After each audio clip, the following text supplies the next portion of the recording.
Accident में इंसान तो जाता ही है, लेकिन उसके पीछे छूट जाता है उसका परिवार, जिसकी जिंदगी पल भर में बिखर जाती है। ऐसे हादसों में अगर सही समय पर कानूनी कदम न उठाए जाएं, तो मुआवजे का भी हक छीन सकता है। आज हम आपको बताएंगे कि सड़क दुर्घटना में एक्सीडेंटल क्लेम कैसे मिलता है और कौन कौन सी सावधानी आपको बरतनी चाहिए। सबसे पहले आपको यह समझना जरूरी है कि एक्सीडेंट होने पर सीधे एफआईआर दर्ज कराने की जल्दबाजी ना करें। उसके अलावा अगर आपको टक्कर मारने वाले वाहन का नंबर नहीं पता है, तो बिना जानकारी के अज्ञात में एफआईआर बिल्कुल ना कराएं, क्योंकि ऐसा करने से बीमा कंपनी को यह कहने का मौका मिल जाता है कि दुर्घटना किसी और वाहन से हुई थी और बाद में मनमाने तरीके से दूसरा वाहन नंबर डाल दिया गया है। इससे कोर्ट में आपका केस कमजोर हो सकता है। अगर एक्सीडेंट से किसी की मौत हो गई है, तो पंचायतनामा की कार्रवाई में भी यह न लिखवाएं कि अज्ञात वाहन से टक्कर हुई है। अगर आप अज्ञात वाहन का उल्लेख करते हैं, तो इसमें कानूनी प्रक्रिया में भी परेशानी आ सकती है।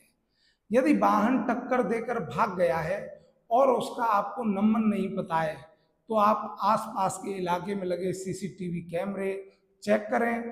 पास की दुकानों, मकानों, टोल प्लाजा या ट्रैफिक कैमरों की फुटेज निकलवा करके वाहन की जानकारी जरूर जुटाएं। कुछ चश्मदीदों से बात करें जो घटना के समय मौजूद थे। इसके बाद जब आपको पक्के सबूत मिल जाएं, तो एफआईआर दर्ज कराएं। लेकिन याद रखें, एफआईआर को ज़्यादा डिले भी ना करें। एफआईआर दर्ज कराते समय कुछ बातों का ध्यान रखना बहुत जरूरी है। सबसे पहले घटना का सही समय और सही तारीख लिखें। अगर मालूम है तो वाहन का नंबर लिखें और यह साफ साफ लिखें कि चालक ने तेज गति और लापरवाही से वाहन चलाया, जिससे दुर्घटना हुई थी, क्योंकि यही बातें आगे चलकर कोर्ट में आपके केस को मजबूत बनाएंगी। इसके बाद पोस्टमार्टम कराएं। जब एफआईआर दर्ज हो जाए, तो जांच अधिकारी यानी कि विवेचक से एफआईआर की कॉपी, पंचायतनामा, पोस्टमार्टम रिपोर्ट लें। टक्कर मारने वाले वाहन का बीमा, वाहन की आरसी, ड्राइवर लाइसेंस और अगर वाहन कॉमर्शियल है तो उसका फिटनेस सर्टिफिकेट और परमिट भी लें।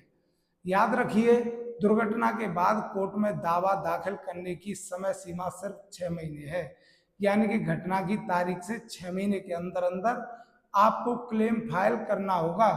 अगर 6 महीने के बाद आप केस फाइल करते हैं, तो कोर्ट केस खारिज कर सकता है।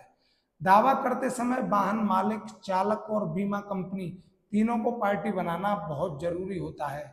तभी कोर्ट सभी पक्षों की सुनवाई कर सकता है और फैसला दे सकता है। सबसे अहम बात कि दुर्घटना की खबर मिलते ही कई तरह के लोग जो खुद को एजेंट या सामाजिक कार्यकर्ता बताते हैं, वे पीड़ित परिवार के पास पहुंच जाते हैं और वकील या कोर्ट से जुड़े होने का दावा करते हैं। ऐसे दलालों के चक्कर में बिल्कुल ना फंसें। ये लोग केस बिगाड़ सकते हैं और गलत दस्तावेजों के आधार पर आपको नुकसान भी पहुंचा सकते हैं। सही सलाह के लिए केवल किसी अनुभवी और विश्वसनीय अधिवक्ता से ही संपर्क करें। अधिवक्ता चुनने से पहले उसके अनुभव, काम का तरीका और पहले किए हुए मामलों की जानकारी जरूर लें और फिर अपने विवेक से फैसला करें। दुर्घटना के बाद सही कदम और सावधानी आपको और आपके परिवार को न्याय दिला सकता है। इसलिए जल्दबाजी या गलत सलाह लेने से आपका नुकसान हो सकता है। इसलिए सोच समझकर कानूनी सलाह लेकर ही हर कदम उठाएं। उम्मीद करता हूं आपको ये जानकारी अच्छी लगी होगी। अगर अच्छी लगी हो तो वीडियो को लाइक कर दीजिए, चैनल को सब्सक्राइब कर लीजिए और अगर यदि ये वीडियो फेसबुक पर देख रहे हैं तो ज़्यादा से ज़्यादा शेयर करिए और फॉलो करना बिल्कुल मत भूलिए। मैं मिलता हूं आपको एक नई वीडियो के साथ, तब तक के लिए नमस्कार।